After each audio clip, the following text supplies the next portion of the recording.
Okay, let's go ahead and get started. Most of you know me. I'm Jennifer Davis, and I am kind of in charge of continuing education, but we have some other fabulous educators on here that will help as well teach the magic. So tonight we're actually going to focus on stress. And most of you know I am in a coaching program to help me become a better educator. And recently I went through the modules that talked about stress. And so I was really excited to make this kind of the topic of conversation for probably the next few sessions with us, because stress is actually the root cause of about 90% of diseases and 100% of degenerative diseases. So I heard that stat years ago and it just kind of stuck with me. So I will give you guys a testimony of how bad stress can impact your life and be a complete game changer. Hopefully my mom doesn't mind me sharing. I did not get her permission. She will probably never see this video. But gosh, has it been a month or two? I'm not really sure when this happened exactly. It might have been 2 months ago. So my mom has been in a profession for the last 40 years, actually close to 50 years, that is very stressful for her. Now, I want to just point this out. Everyone responds to stress differently. A job that she has probably wouldn't be as stressful to me as it would someone like her. It just depends on how we accept stress into our life. So for her, she recently had a situation where she was at work. It was a normal day, and suddenly she didn't feel like herself anymore. She didn't really know where she was. She was having trouble walking. She was falling down, and she just really didn't know what was going on. She was able to figure out her name, but she didn't know that she was at work. She didn't know who her coworkers are. And so I actually received a phone call from them, and they called me to tell me what was going on and asked, should we call the ambulance? And I said, no, let me just come there. I was about 15 minutes away. So I went down to work. And by the time I got there, she was walking around, but she was in the break room, and she kept going to the kitchen or going to the refrigerator in the break room and kept opening it. And I could tell she thought she was at home because she was looking for something in the fridge that would have been in her fridge at home. And she knew who I was. So by the time I got there, she was already kind of collecting herself, but she was very, very confused. Our first thought was she had a stroke, because that's exactly how she was behaving. She was hitting all the markers for stroke. I got her to the hospital. They were testing her for stroke, and they ended up transferring her to be admitted to another hospital later that day. But one of the things that was happening, excuse me, was she couldn't identify objects. So she would look at something and like not know what it is. Something really simple like her keys in her hand. She was holding her wallet. She didn't know what it was. So things like that. And she kept looking at me and saying, "You're Jenny," because that's what she calls me. And she didn't know where she was. She didn't know where she was going. So it was really, really intense. It was a very stressful day for myself and also her. So anyways, long story short, we get her admitted, we get her a complete neurological workup, and it was not a stroke. It was deemed stress. So the crazy thing is that most visits to the emergency room are stress-related conditions. So let's talk about that for a second. When you think of people going to the emergency room, what kind of things do they go to the emergency room for outside of injuries?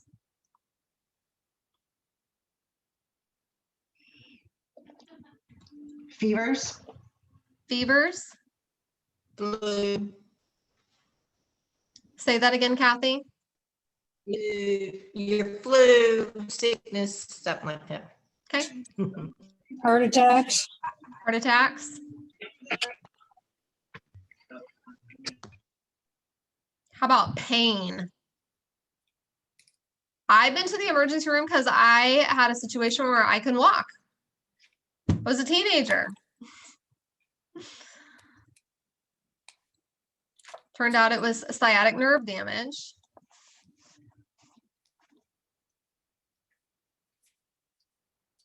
Any other things that you guys can think of that people go to the emergency room for?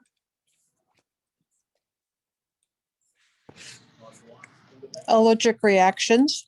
Allergic reactions. One that's really high is panic attacks. High blood pressure, Kathy said. Yeah, so those are like some things. Now, of the things that we just listed, what do you think is stress related?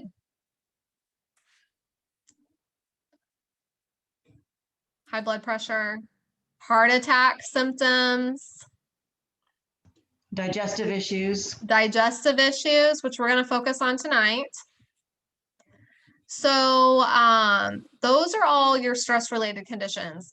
So a lot of times people present with chest pain or neurological issues. So they think stroke or they think heart attack. Those are stress related conditions. And sometimes they're deemed not even the thing they think it is. So we thought for sure my mom had had a stroke. She was just fine on all the different things that they do to determine a stroke. So they did all the scans, they were checking for bleeds. She's actually, she's gone back and since then and gotten checked out. She's totally clear. So now that that's happened to her, she was on medical leave this whole time. Her stress levels are coming down. So I'm noticing her focus is better, her mood is better, her health is better. And that's because she took away that thing that was causing her stress. So when you guys think about stress in your life, what are some things that cause stress in your life? What's your stress triggers? Work. Work. What about work specifically? Well, I would say co-workers, but it's children that I work with. I get sent into special ed or you have one in your class. And I go to a new class every day, usually. Yeah. Usually a new school every day, new class, but just for these last couple of months, it's been the same school, but usually, so that's a lot of stress. Going to a new school, new class, new age group, yeah. Yeah, so maybe that lack of consistency is stressful. Coming into a new situation. I know sometimes I'm a little stressed out coming into a new situation. I don't really know what's going on. I have to figure it out. Or kids rolling on the floor, that kind of stuff. Yeah, for sure. Yeah. So what are some other stress triggers for some of you? Kathy, I'd really like to know what your stress triggers are. Home situations, relationships,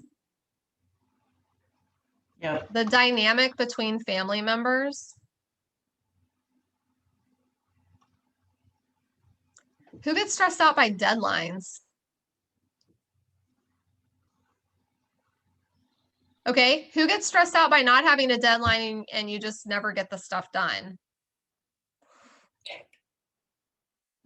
Catch 22, right? Same people. Coworkers for sure stress people out. Overwhelm. What if you have a job that's just really stressful? Like you're always exposed to some sort of situation that's maybe scaring you. So let's talk about good stress and bad stress. So give me an example of good stress. Exercise. Yep. Winning the lottery.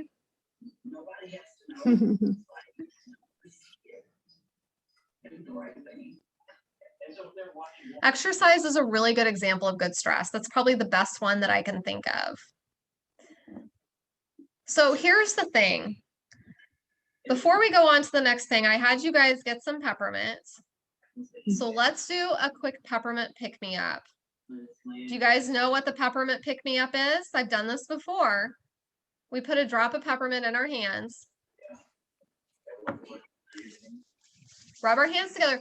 When we get the peppermint or the oils heated up, it creates more excited molecules, so they move a little bit more into the body. So already, just with my hands like this, it's almost like I have a ball of molecules and all this power in between my hands. And I know you can't see it, but it's there.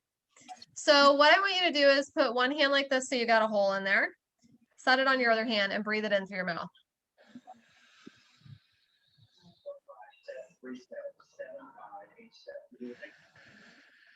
Wow. So there's a reason why I had you do this, and this is probably going to be the thing that I do when I am stressed. It's the first thing I'll grab, peppermint, and what I just did is the first thing I'll do. And the reason why is because it kind of acts like that. Have you ever been in a situation where you've been really stressed, you've been with somebody that's really stressed, and you smack them on the face to kind of ground them? Nobody has ever done that? No, but I'd like Hopefully to. not. Sometimes I want to do that with my little coworkers at home, but no, hopefully not. The peppermint kind of acts like a quick smack in the face.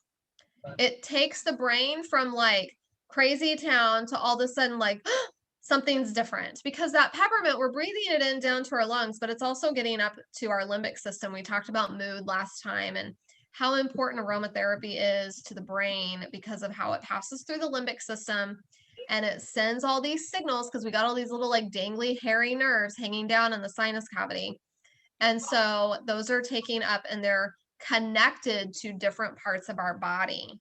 So the reason why that's important is because when we're under stress, there are parts of our body that are shutting down because they're not needed, because other parts of our body need all that energy. So we've heard the example of you're walking in the woods and you come across a bear. That's the best example I can come out about.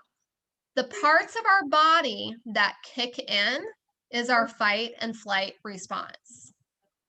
So our ability to run, our endurance, that stuff kicks in, but there's a part of our body that stops working. You guys know what it is?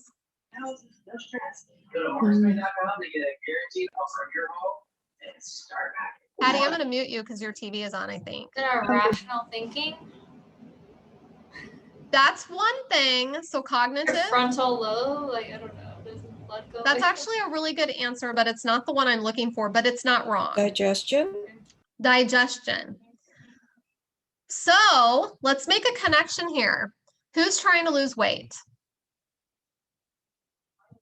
Are you a stressed out person? Are you managing your stress? So there is a strong relation between stress and weight because of our digestive system. Kathy says that's my answer. Answer to what? You'll have to kind of expand on that. So the reason why I breathe in peppermint so quickly is because it helps my lungs, like the blood vessels in my lungs, to widen and allow more blood to flow, because that's what peppermint does. It helps to support the blood vessels in a way to allow blood more space to move. So when we're stressed, we're constricted, okay? You carry stress up in your shoulders. And I've noticed when I was doing something recently, driving. So I was driving to Tennessee. It's 12 hours there and back. And I noticed on my way back, I had a situation going on that was really stressful for me and causing a lot of like anxiety feelings and stuff. And I was using all my oils. It was totally helping, but it was a pretty big deal. So anyways, I'm driving and I'm tense. By the time I got home, like my muscles here were really sore because I was so constricted.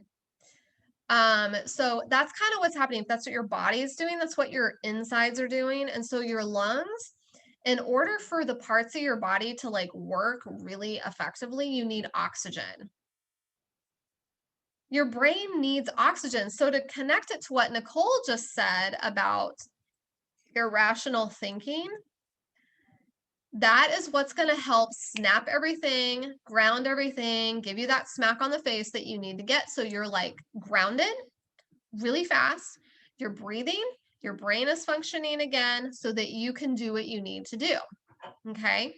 So I had a really funny situation with stress. I look back on it, it was kind of scary. I was in a car accident and I was hit by a semi actually. But my brain was accepting this scenario in super slow motion. It was very, very strange. And in slow motion, in the middle of this impact that was happening, I was so stressed out. And can you guys guess which kicked in, fight or flight? I mean, freeze, flight, or fight? I'm gonna guess freeze. No, it was Really? flight. I tried to get out of the vehicle. So in the middle of getting in an accident and being impacted, I actually opened the door and tried to step out of the car. So could you imagine how that would have not gone well for me? So anyways, in that moment, just the opening of the door and feeling the wind hit my face snapped me back in, and I suddenly knew what was happening. So what we need when we're under stress is we need a situation to kind of snap us into place, but we don't want that situation to be a smack in the face. We want it to be an essential oil. So let's talk about essential oils for stress and for different kinds of stress. So I really like peppermint or breathe for that kind of like snap you back into place, because those two oils are going to support the blood flow, the oxygen. And I really love Breathe on the chest because it's one of my favorite oils for when you are dealing with like all of those like overthinking and those anxious feelings, you're nervous, like stuff like that. So I really like Breathe for that. And I see Nicole putting something on her chest. What are you doing? You've got Breathe on there. Do you guys know anybody that has trouble going to sleep because they can't de-stress? Breathe is my favorite oil in the diffuser for that. And usually people think like Serenity or Lavender. Breathe is my go-to for that. And then I'm kind of a weirdo because I have two diffusers in my room at night. One's got Breathe, one has either Adaptive or Serenity and with orange. So I actually have two going and they sit on opposite ends of the dresser because, you know, I don't want them to like intermingle. I'm kind of weird like that because not all essential oils go in the diffuser together. So I don't know that Breathe and Adaptive would go too well together. So I have them in separate diffusers. So let's talk about oils in the diffuser for stress. Does anybody like to diffuse balance? Yeah. Have you noticed the difference when you diffuse balance? Does it seem to help with the like those feelings of stress in the home? Yeah. Another way you can use balance, and I don't have balance with me, but balance is also really good on the feet. So it's actually one of my top 5 essential oils to use every day. And the way that we use it is in the morning and in the evening, we put it on the bottoms of our feet. And I'm really liberal with this essential oil. I typically do 3 drops. And this is the one that I do for everyone in the family on the bottoms of the feet twice a day. And the reason why I do it twice a day is because there's 2 times a day where things get overwhelming. One, when we're trying to get out the door to go to school and I'm going off to work. And 2, when I'm trying to get the kids to kind of get in that place where they're accepting the fact that we're going to be rolling down to bedtime. So it's my little tricking oil. I'm like, gotta settle down. I want them to be compliant and more like agreeable. So that's why I get the balance out for them. What would you use for tense shoulders, like from driving, like you said, long distance? Yeah, so I actually use lavender for that because it's really calming and relaxing. And little side note, lavender is a great essential oil for pregnant women when the babies will not stop moving. So it's a really good oil for calming, and it's kind of those we forget to use it because we kind of know it's really good for relaxation and getting better sleep or getting kind of settled at night. But lavender is really good for tense muscles, which is why it's in the blend past tense. So past tense is a really good one to use. I like to dilute that one a little bit with some lotion or some cream. So yeah, when you've got those, because as women, we tend to hold our stress right back in this part of our body and in our shoulders. When I get a massage, like this muscle right here always hurts really bad. And so past tense right there is really good. So another one that I wanted to talk about is in tune. Why would you use in tune when you're stressed out? Helps with focus. So you guys should see my desk here at work, and my desk at home isn't much different. So I do a lot of my work for my doTERRA business at home. And then from here, I do work for the wellness club here. But I just got Post-it notes everywhere of all the things I have to do. And when I don't use Intune, my stress levels are higher and I can't figure out what I'm doing and I can't prioritize. Because that's what stress does to you when you're overwhelmed and you've got all these spinning plates. And then you don't, and like one starts to slow down and you're over there spinning that one, and this one slows down, you're over there spinning that one. Well, truth be told, you don't need them all to spin at the same time. So in tune really helps with that. Helps you focus on the one you need to keep going, which I'm going to put on right now. So what I like to do is just put it on my fingers because then I can see how much I'm using. This is a really old bottle because it's still clear. Normally they're amber colored now. And then I just rub it in the back of my neck. I've done sides of here, I've done wrists, but for me, I don't know, the back of the neck just works better. So the reason why Intune is so amazing at like calming you and focusing you is because it's got sandalwood in it. And then it's got patchouli, lime, frankincense, ylang-ylang, and Roman chamomile. But the main one that you can smell is definitely the sandalwood, and it's got Indian sandalwood and Hawaiian sandalwood in it. So you've got the best of both of them right in one oil. It's also one of my favorite oils at night to de-stress all those loud voices in my head that won't let me get to sleep.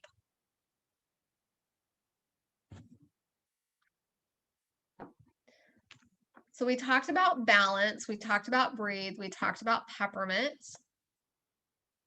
What are some of your other favorite essential oils for stress?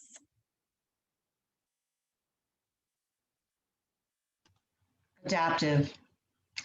Adaptive. So Kim, talk to me about when you would use that and how do you use it? Well, it comes in 3 forms and I use all of it. I keep the rollerball with me in my purse and I use it whenever I'm feeling stressed, if like, well, I'm going shopping and I have to go into a store or coming out of the store, I'll be like, putting it behind my ears. But I also like to take the capsules, and lately I've been taking them twice a day. Right. Just to kind of keep the mood balanced throughout the day. Yeah, so I kind of want to speak on adaptive because you talked about it, and I love adaptive. I take it, if I remember, twice a day. I always remember to take it at least once. So twice a day. The reason why adaptive is so good is because of the GABA. So GABA actually helps the brain function and receive information. So it's kind of more supportive to the receptors that are in the brain. And can you guys guess which essential oil supports natural GABA production in the brain?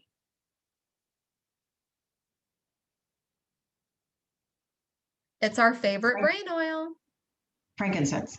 Yes. So when you partner adaptive with frankincense, your brain should work really, really well. Adaptive became a staple for me because of just the life changes in my life and dealing with the grief surrounding them. What it did is it helped, and grief can be stressful too, but it can also make it hard for you to deal with stress. So if you've ever experienced grief, you notice I call it bandwidth. It's like the information your brain can handle goes way down to like hardly anything. So, well, life, you can't put everything out. You can't shut everything out. You still have to function. And so what adaptive capsules did for me is it brought that bandwidth up to a place where I could still function really well in life. In fact, what's really funny, everything that I was going through, everyone was like, you're so strong. And I'm like, I'm not. It's the adaptive, it's the frankincense, and it's all of my self-care things that I do. So adaptive and frankincense help that brain function better on a regular basis. And frankincense is one of my top 5 oils. Everybody should use it. I typically put it like all over my neck, but you can drop it under your tongue as well. Put it on the bottoms of your feet. And so, yeah, Kathy just asked the question, frankincense internally or topically. Like I said, you can do either one of them. And this is where some experimentation really takes place. And this is how you become your own oil expert, is you play around with them. Just follow my 3 rules of where never to put essential oils, which is in the eye, in the ears, and up the nose. So as long as you stay away from that, you're pretty safe to kind of experiment a little bit, as long as you don't use too much at a time. So let's talk about self-care. Let's just go around. You guys can unmute. What's something that you do every single day that's good for you?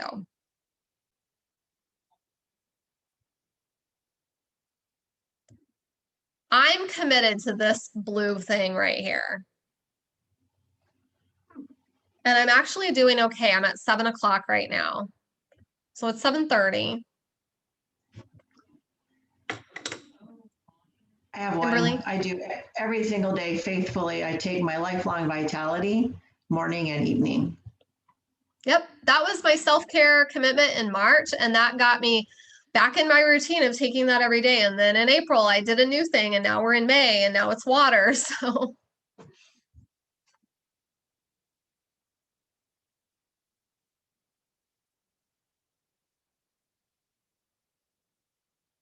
does anybody else want to share their one thing that they do for themselves every day? Go outside, Kathy. This is Rosemary, meditation with some essential oils in the background. Yes, meditation. I was surprised at how good meditation supported me. And Nicole says, fresh celery juice every morning.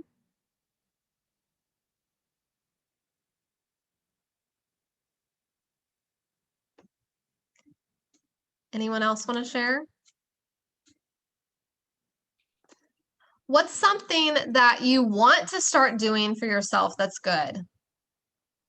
For me, it's exercising every day, moving my body intentionally every day. Kimberly says walking. Nicole says getting some sunshine. It's not just about vitamin D. Sun really does something to your mood.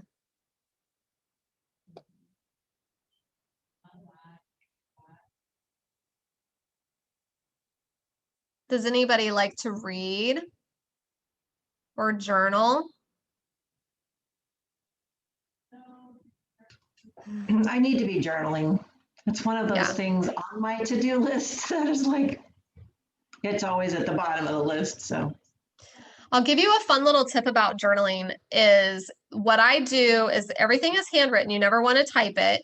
Handwrite, and I use different colors of pen. So I don't use black or blue. I use colored pens. I get these cool Gelosity pens. So this is a green one because I'm at work, but I use like fuchsia and purple and bright orange, because what that does is you're writing and you're being creative with your words and you're flowing, and that's going to get you to use your left brain and your right brain. And when you go back and forth between those two sides during a self-care task, what that does is it helps your intuition become stronger. So why am I saying this? Why is intuition important?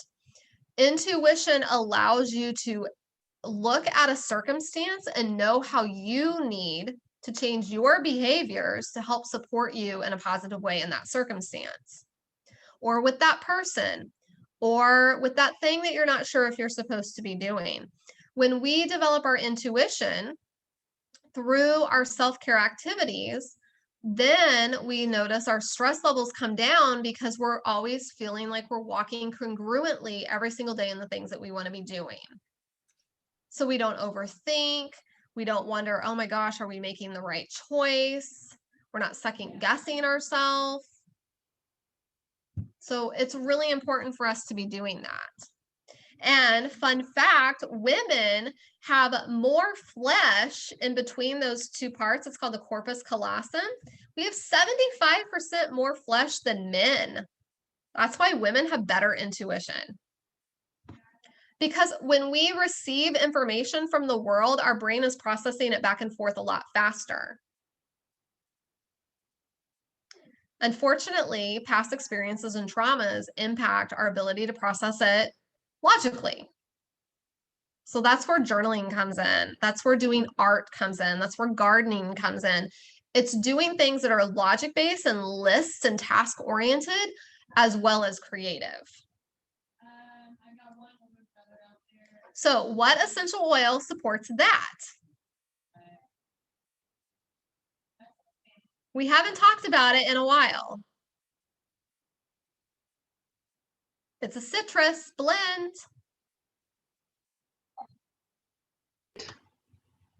Elevate. Citrus Bliss. Yes, partnered with Wild Orange. a women's, Right. it's a women's blend. Oh, Whisper. Clary Calm. Oh, Whisper. Whisper. Yeah, Oh. partner Citrus Bliss those and two Whisper. oils together, and it's going to let you tap into your feminine creativity. Cool. While you do these tasks that are supposed to help you de-stress and develop your intuition. And as far as what oils specifically develop your intuition, honestly, I'm not really sure. That is definitely a research project I'm totally curious about.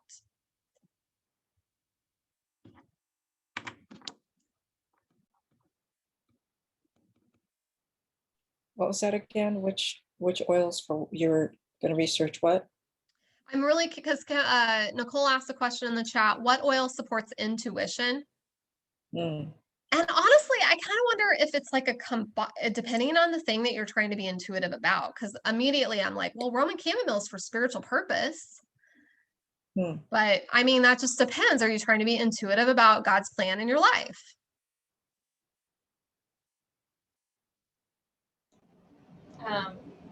This is really interesting what you're saying, because I've never heard this about the intuition and how you develop it and stuff. But it kind of made me think about a book that I read called Birthing from Within, and the idea of, you know,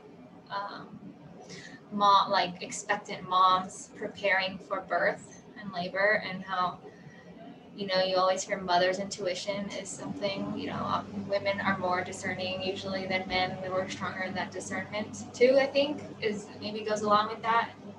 But it's kind of making me think, like, how can you strengthen that as well? And the interesting thing is, like, when the women do these things, they do like art when they think about what, like, their birth experience, or they think about like past birth experiences as well, and they do like work around it. You do the work. They can do writing as well, like journaling, like you're saying. It helps them to, I guess, develop their intuition, because it and also the idea behind that is to remove fear, which I think goes hand in hand with developing your intuition, because if you have fear that's holding you back, you're not going to listen, like hear that intuition, you're not going to be able to follow it. And I think fear holds a lot of women back, and men too, from following our intuition, because we question ourselves, because there's so many other opinions out there and people telling us what we should be doing. Yeah. And so I think it's really cool that, you know, you're talking about doing this just for us, and it's just making me make the connections with that birth book and how it can help moms to have a better birth. Yeah, I love that. Great, great thing there. So I want to circle back to what I said originally. The impact stress has on the digestive system. So when we are stressed out, the part of our body that shuts down first that gets less attention is the digestive system. So if you're struggling with weight loss or any kind of digestive issue, stress is usually going to be your root cause there. So you got to get to the bottom of the stress. And what's really interesting is exercise is one of the #1 ways to de-stress. But I'm going to give you, okay, so this is going to be Jennifer's truth bomb today, okay? And then we'll wrap it up. How many of you eat on the go?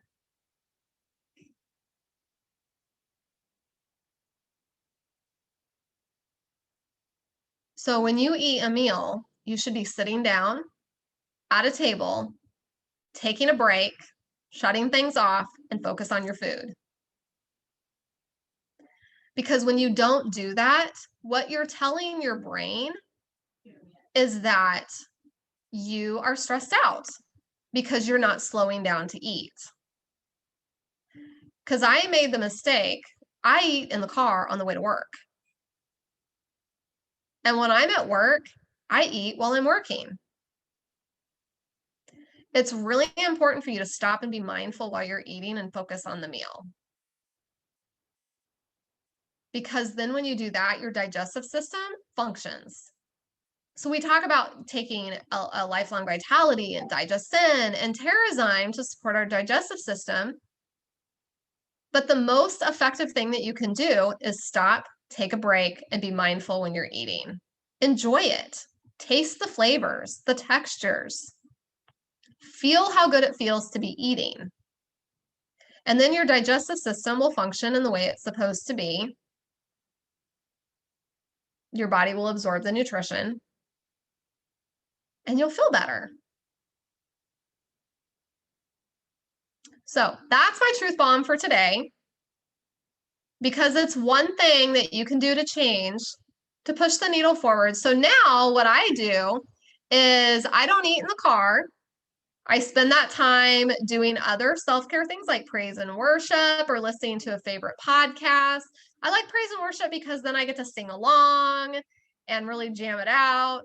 And then when I get to work, I sit down in the break room and I have my protein. Actually, I do a smoothie drink because I'm not much of a breakfast eater. So I have my smoothie drink and I take my vanilla protein. Which, by the way, I can totally stomach it now. I'm really proud of myself. I drink it down and I don't hate it. And then I drink my smoothie protein. And then I get to work. And then I started taking a lunch break. And I go sit in the break room. And I usually read a book or something like that now. And you know how hard it is for me to slow down? You guys know how much I have going on in my life. I'm all about the multitasking, but there are just certain things you should not be multitasking, like your food or your time with your family. So, all right, so I am done talking. What questions do you guys have?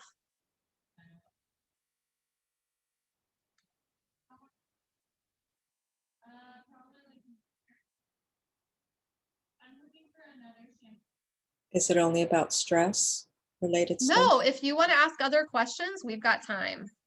Okay.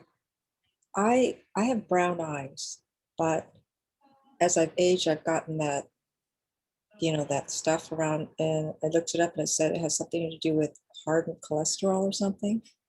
I don't know, but Hyperpigmentation in the skin? no, it's the in my eye where it's okay. brown around. It's turning milky looking, whitish. And do you understand what I'm talking about? Do you know what I mean? I don't, but I'm going to finish listening to what you say and see if I can figure it out. Okay, well, so I read something, let me see. It's about hardened cholesterol. I have very good cholesterol, and I don't know why that has happened. The only problem I've had with my eyes is that I've had dry eyes, really dry eyes. And you And sure it's not cataracts or anything? right, it's not. Okay. Let's see, what is that? Eye. Is it? No, that's not it. Eye.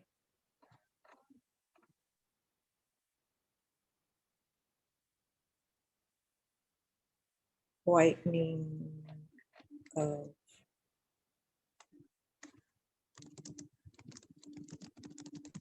Let's see, what is that called? Is that whitening?